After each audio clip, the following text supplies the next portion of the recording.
下方鱼类怪兽进攻。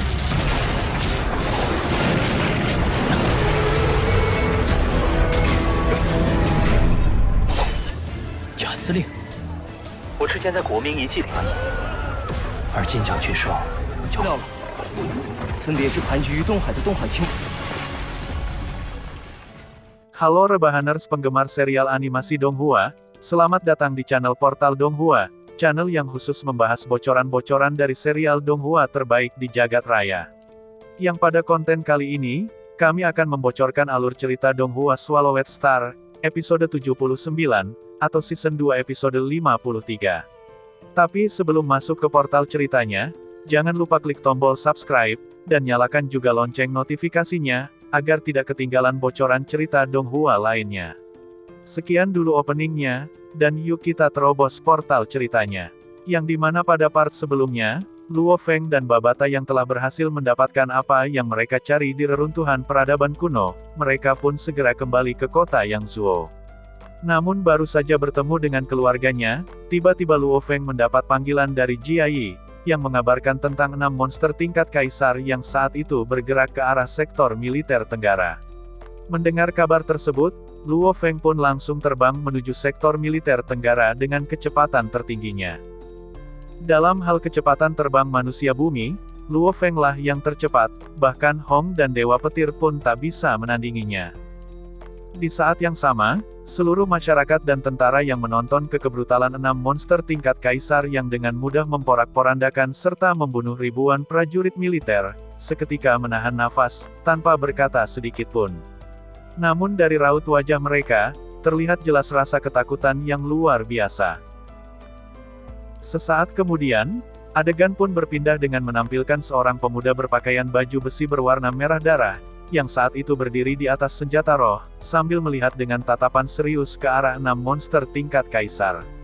Dibandingkan dengan 6 monster tingkat kaisar yang sangat besar, Luo Feng terlihat seperti semut, dan adegan itu membuat semua orang yang menonton gugup dan cemas.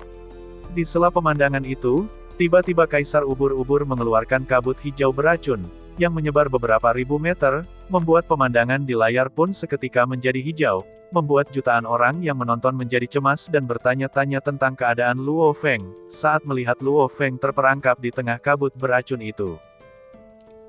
Sementara di dalam kabut beracun tersebut, tampak Luo Feng yang menyebarkan energi rohnya membentuk penghalang di sekelilingnya. Dengan ketangguhan dan kepadatan penghalang dari kekuatan spiritualnya, tidak ada kesempatan bagi gas untuk merembes masuk. Saat itu Luo Feng berpikir, membunuh satu monster tingkat kaisar sama dengan menyelamatkan ratusan ribu atau jutaan nyawa. Melihat ke-6 monster tingkat kaisar yang bergegas ke arahnya dengan tatapan sedingin es dan dipenuhi dengan niat membunuh, Luo Feng pun dengan keras mengayunkan pisau pemotong busur di tangan kanannya, yang dalam sekejap mata, telah melesat dan mencabik-cabik kaisar monster ubur-ubur.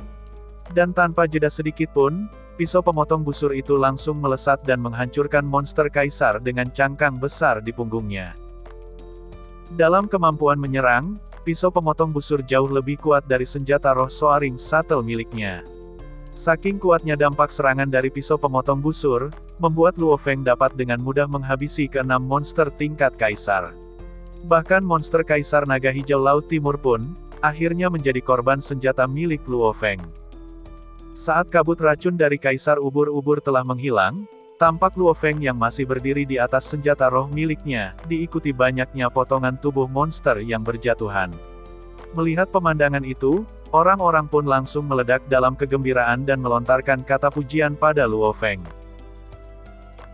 Di sela kegembiraan itu, tiba-tiba siaran di layar berpindah menampilkan seorang dewa perang yang bernama Yao Weiwu, yang saat itu bersiap untuk menghadang kaisar monster lain yang sedang menyerang sektor pusat militer selatan. Akibat gelombang serangan monster yang bertubi-tubi, suar-suar tanda bahaya pun dinyalakan di mana-mana. Untung saja, di masa-masa sulit kelangsungan hidup umat manusia akibat invasi dari para monster, dewa-dewa perang muda yang sebelumnya tidak dikenal pun mulai bermunculan satu demi satu. Di antara para dewa perang muda itu, terdapat beberapa orang yang diketahui sangat kuat, salah satunya adalah Luo Feng, Su Si dan Yao Weiwu. Yang pada saat ini, mereka adalah pejuang terkuat umat manusia dan paling bersinar di antara dewa perang muda lainnya. Tanggal 14 Januari dengan tahun yang tidak disebutkan. Hari itu merupakan hari terburuk bagi umat manusia melebihi periode Grand Nirvana. Di 5 benua tempat bermukimnya para manusia, tampak monster laut yang tak terhitung jumlahnya mulai bergerak maju, dan menyerang pemukiman penduduk, dan membunuh banyak dewa perang di level perwakilan. Sedikit informasi tambahan, yang disebut dewa perang yang telah mencapai level perwakilan adalah para dewa perang yang telah menerobos ke tingkat penjelajah bintang. Dan informasi ini pun merupakan ending dari bocoran Donghua Swallowed Star, Season 2 Episode 53. Sebelum teman-teman beranjak dari ruang dengar masing-masing, jangan lupa, klik tombol subscribe, dan nyalakan juga lonceng notifikasinya, agar tidak ketinggalan bocoran alur cerita Donghua lainnya. Akhir kata, sampai jumpa di konten berikutnya.